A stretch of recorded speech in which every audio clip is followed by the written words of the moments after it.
শ্লোক সেই দুটা শ্লোকো আপোনালোকৰ আগত মই ভাঙনি কৰিম আপোনালোকে মন দি শুনিব শ্লোকত কি কৈছে আহক सार जोग परताप तुम्हारा हे परिसिद्ध जगत उजियारा साध संत के तुमर पवारे उसर निकंदन राम दुलारे कैसे सार जोग परताप तुम्हारा हे परिसिद्ध जगत उजियारा साध संत के तुमर पवारे उसर निकंदन राम दुलारे तुम्हार महाप्रभावे विश्व उगराय रखे এই কথা সত্য ত্ৰেতা দাপৰ পুলি এই চাৰি যুগত জনাজাত হৈ গৈছে এই চাৰিটা যুগ নহয় জানো সত্য ত্ৰেতা দাপৰ পুলি এই সত্য ত্ৰেতা দাপৰ পুলি এই চাৰিটা যুগতো কি কৈছে এই হনুমানজী জ্ঞানৰ পোহৰ হনুমানজীৰ যিটো পূজা এই পূজাৰে কি কৰে পোহৰাই ৰাখে জ্ঞানৰ পোহৰেৰে পোহৰাই ৰাখে সেইকাৰণে হনুমান চালিচাত প্ৰথমতে কৈছে হে হনুমান জ্ঞান গুণ সাগৰ যে হনুমান জ্ঞান গুণ সাগৰ কৈছে নহয় হনুমান বোলে কি হৈছে জ্ঞান গুণৰ সাগৰ সাগৰৰ যেনেকুৱা পানীৰ কিনাৰ অভাৱ নাথাকে ঠিক তেনেকুৱা সাগৰ যেনেকুৱা জুখিব নোৱাৰো পানী আমি কিমান আছে ঠিক তেনেকুৱা হনুমানজীৰো জ্ঞান কিমান আছে আমি জুখিব নোৱাৰো সেইকাৰণে কৈছে হনুমানক জ্ঞান গুণৰ সাগৰ বুলি কৈছে সেই জ্ঞানেৰে এই চাৰি যুগ কি কৰে পোহৰাই ৰাখে জ্ঞান নহলে আন্ধাৰ বুলি কয় হয়নে সেইকাৰণে কৈছে গুৰু বিনে গতি নাই ভক্তি বিনে মুক্তি নাই গম পাইছে না গুৰু বিনে গতি নাই আৰু ভক্তি বিনে কোনোদিন মুক্তি নাই বুলি কৈছে গুৰু গু আৰু গু মানে হৈছে এন্ধাৰ ৰু মানে পোহৰ সেইকাৰণে কৈছে যাৰ জ্ঞান নাই এন্ধাৰত থাকে নহয় জানো যাৰ জ্ঞান নাই ওপৰত যদি লিখা আছে ইয়াতে ধৰি লওক আমাৰ আশ্ৰমতে লিখা আছে দাদা মহিলা প্ৰৱেশ নিষেধ বুলি না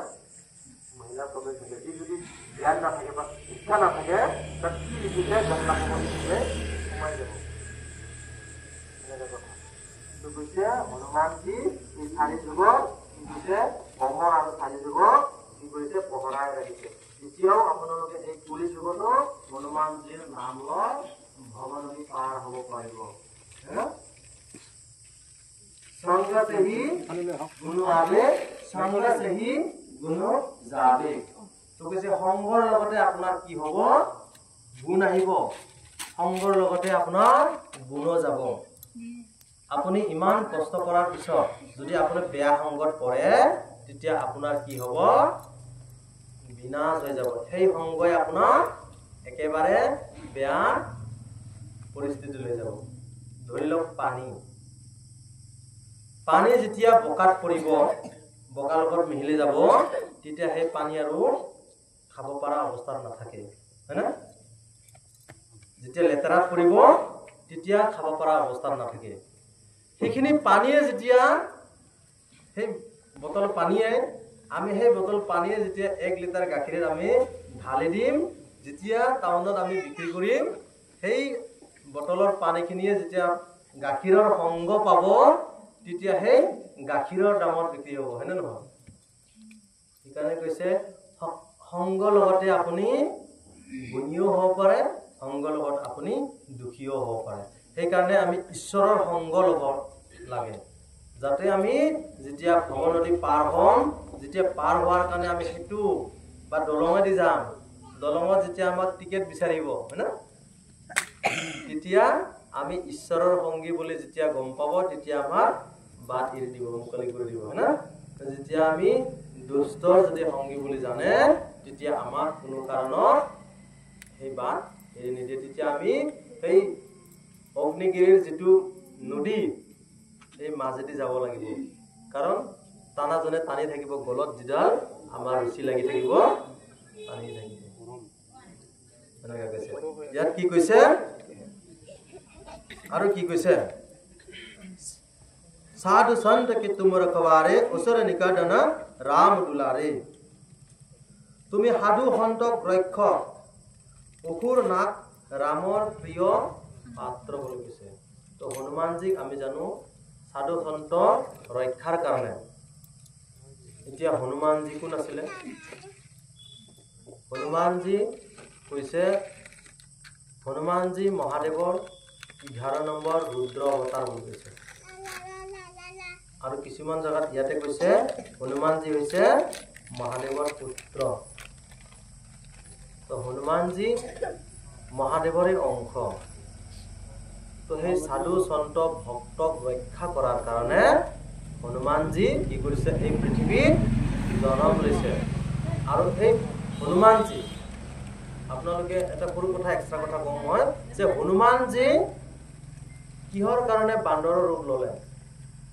কপি বুলি কৈছে যে কপি মানে হৈছে বান্দৰ এই বান্দৰৰ ৰূপ লোৱাৰ কাৰণ আছিলে যেতিয়া ভগৱান বিষ্ণু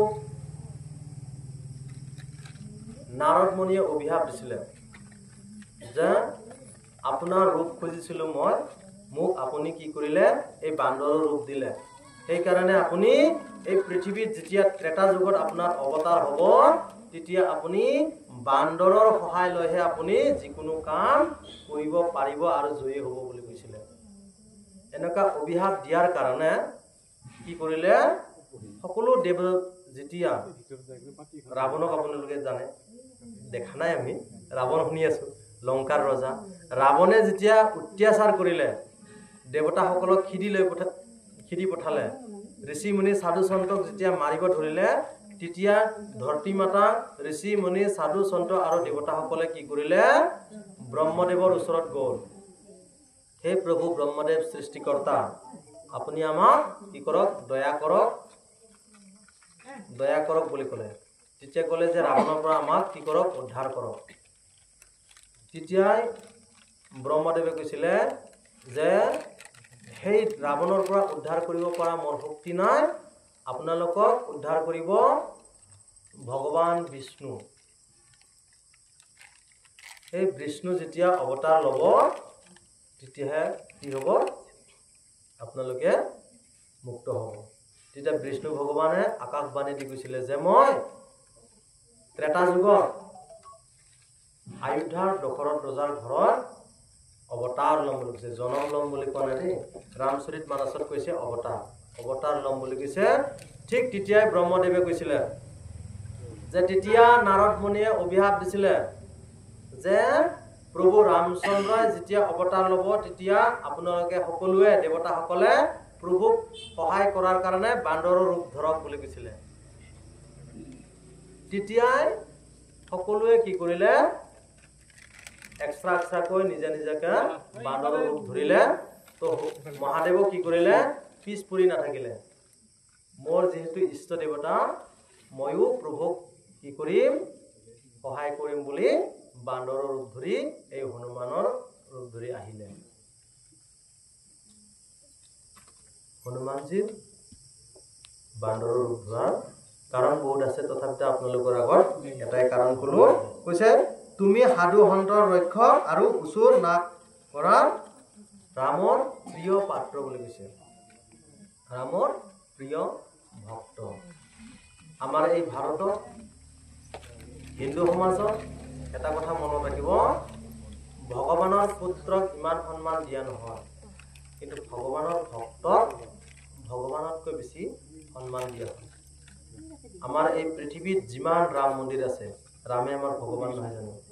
প্ৰভু ৰামচন্দ্ৰ আমাৰ ভগৱান যিমান ৰাম মন্দিৰ আছে তাতকৈ 4 গুণ বেছি বা 10 গুণ বেছি আপুনি হনুমান মন্দিৰ পাব बोलो श्यावर रामचंद्र की जय पवन सुत हनुमान की जय उमापति महादेव की जय जय श्री सीताराम আজি আমি 29 আৰু 30 শ্লোক আপোনালোকৰ আগত ভাঙনি কৰিলো কিবা ভুল হলে ক্ষমা কৰিব জয় শ্ৰী সীতাৰাম